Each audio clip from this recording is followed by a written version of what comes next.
This is Bedtime Stories, Grownup Edition, Queenpin, Part 14. When we left off, Angela is finally home, and Donovan had an interesting experience during his lunch with Maribel.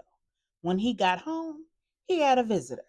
Veronica wanted to have a conversation, and a conversation was had. Unfortunately for her, it didn't turn out the way she was hoping. And when she got home, she had a visitor. Manny Lopez challenged her to challenge Donovan.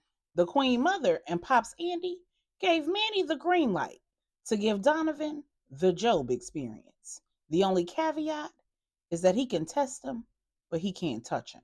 When Donovan walked inside, he was pleased about how he handled Veronica, but he was a little sad that she had to find out the way she found out that he'd moved on too.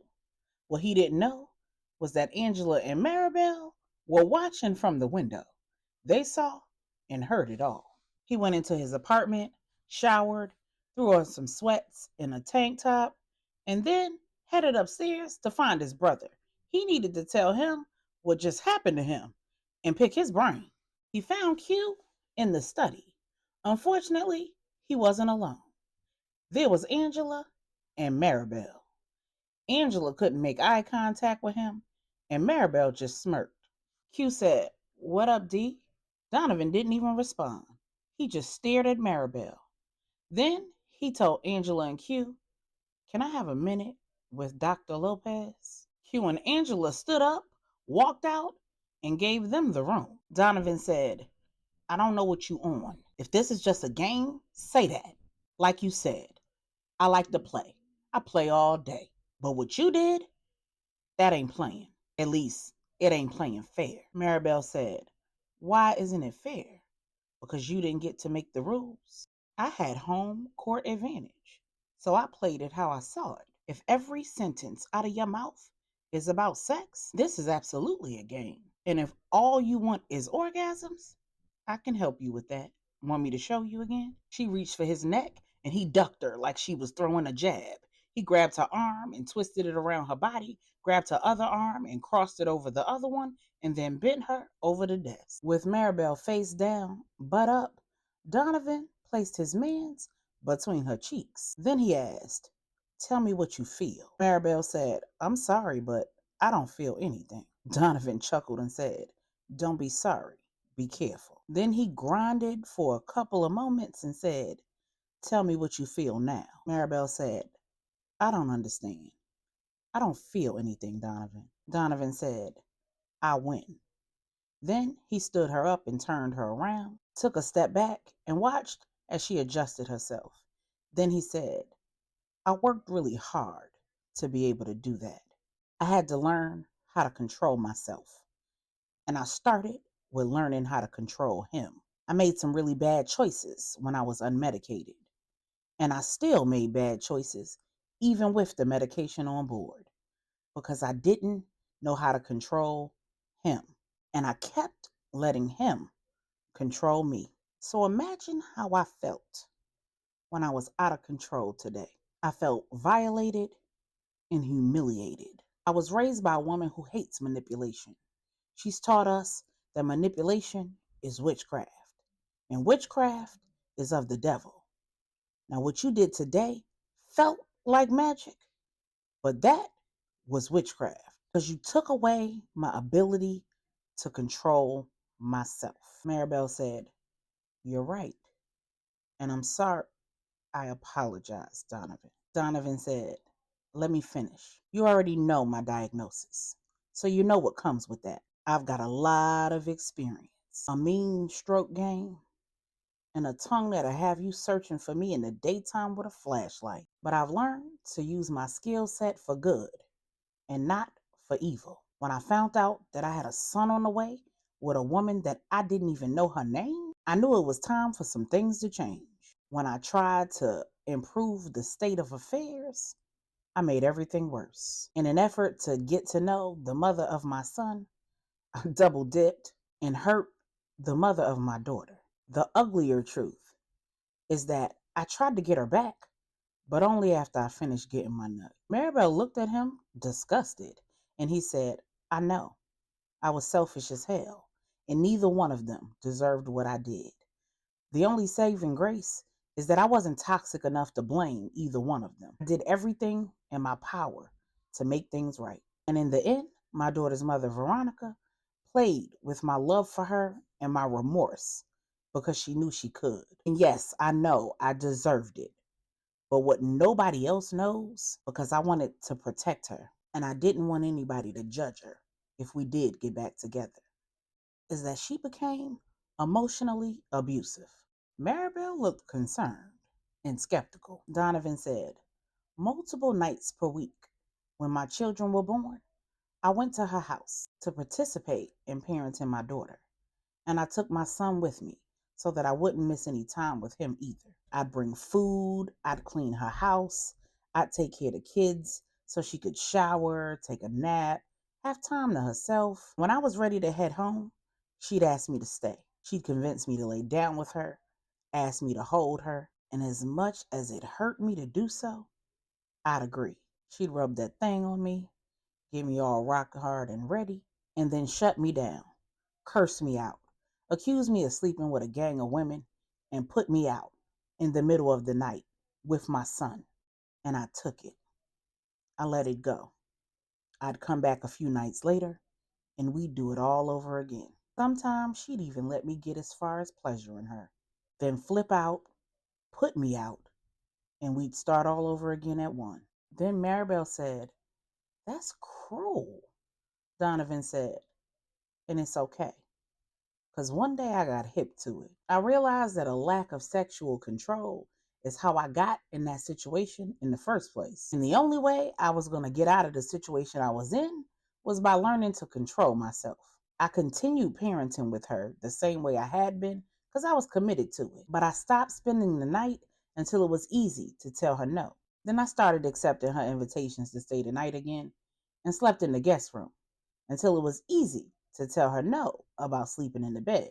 Then I accepted the request to sleep in the bed until it was easy not to touch her. Then I held her until it was easy to not even try and take it any further. I know what you're thinking. I was playing games with her. But no, I was just working on me. When she would intentionally press herself against me, I would remove myself and go back to the guest room and start all over again. When I finally got to the place where I could lay in the bed with her and she could be completely nude and I had no reaction, she stopped asking me to spend the night. That's when I knew she just liked the chase. She stopped even wanting me when she found out that I had another woman pregnant at the same time. I'd ruined her fantasy, and she used my inability to control myself as ammunition. Then today, when I got home from being taken advantage of by you, Maribel interrupted him and said, Donovan, I apologize. I should have never done that. I thought you was playing. And Donovan said, I know, and I forgive you. I know that it was a countermeasure. Get me before I get you. You were just trying to protect your heart. And I get it. I'm a mama's boy at heart. If I had to choose between my mother and another woman, I'd choose her. And she'd whoop me because she'd do anything in her power to get me to stop calling her and asking her my social security number. Maribel laughed and Donovan said, nah, but seriously, I quote her a lot because she's wise and wonderful. And one of the things that she told me is that when I met the one, three things would happen. She'd humble me. I'd feel like I was drowning if there was ever a problem and I couldn't get to her, and I'd pray for her. You humbled me today, Maribel. And when you left me sitting on your gazebo, I felt like I was drowning because I couldn't get to you and strangle you. Maribel laughed and said, I don't think that counts. But have you prayed for me? Donovan looked away and didn't answer. And then he said, you distracted me. I got to get this out so that we can figure out what we're doing. When I came home after you humbled me, Veronica was waiting for me outside. We had words. She saw the wet spot, even though I had tried to hide it. I'd been saying that I was done with her, but I didn't really know that I was done with her until that moment. I also realized that I'm not bitter. I'm better. I wasn't hiding it because I wanted her. Because although I don't want her, I don't want to hurt her either. Then he slowly walked over to Maribel and said, I'm a grown man and I play a lot, but I put away childish things when I gained self-control. Donovan took Maribel in his arms, wrapped his fingers in her hair, bent her head back, and kissed her passionately. When they were both out of breath and she was red from the face to her breasts, he kissed and licked down to her cleavage. He slowly undid the buttons of her blouse, stroked one nipple through her lace bra, and slid her A-line skirt up to her hips with the other hand. When he went to reach for her panty line, he discovered she wasn't wearing any. He slid his hand between her legs and stroked her warm middle. He let her saturate his fingers while he unfastened her bra. Then he bent his head down to her left nipple while he stroked her button and then switched to her right nipple.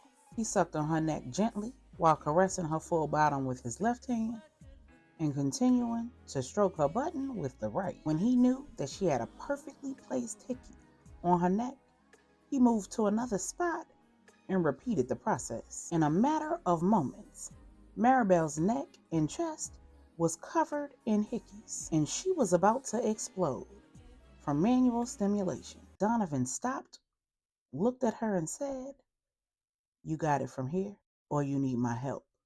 Then he backed away from her, and Maribel let out a string of expletives in Spanish and started throwing stuff at him off the desk. Donovan started laughing and running around the room, ducking so he didn't get hit with the objects that she was throwing. And then the door flew open, and in came Angela, Q, and the Queen Mother.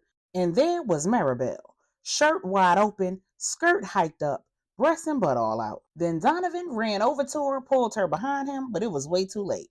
Q looked away. Angela looked at Q to see if he was looking away. And the Queen Mother said, Oh, dear God.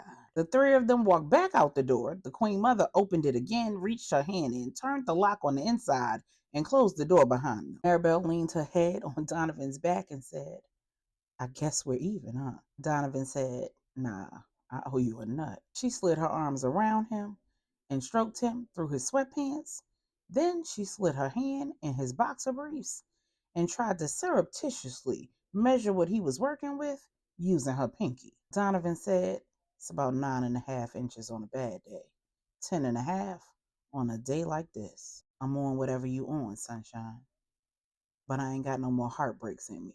I'm a live wire, and I don't play about what's mine. So if you're not available, speak now. And if you're unavailable because you're rocking with me, say so I can prepare for war. Maribel said, What war? Donovan said, Come on, Ma. You're the last princess in the kingdom. Your father ain't letting you out without a war. Maribel said, My name is Maribel, not Sunshine. Donovan said, It was real cloudy, Ma, before you showed up. Then, while his member was still in her hands, he turned around and looked her in her eyes and said, What we doing? Maribel said, I was available right up until this fine man got me in this study with my clothes all disheveled and put hickeys all over my neck and chest. Now the ball is in his court. Then Donovan realized that Maribel was going to go as far as he was willing to take it, right there and right then. So he had a decision to make.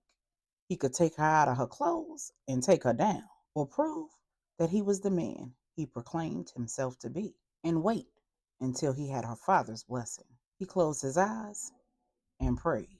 Then he took his hand and slid it up her middle again and slid her skirt back down, stroked each of her nipples and put them back in her lace bra, reached behind her, refastened it, and buttoned up her blouse. He adjusted his pants as much as he could, and as she walked out the door, he said, I still don't have your phone number.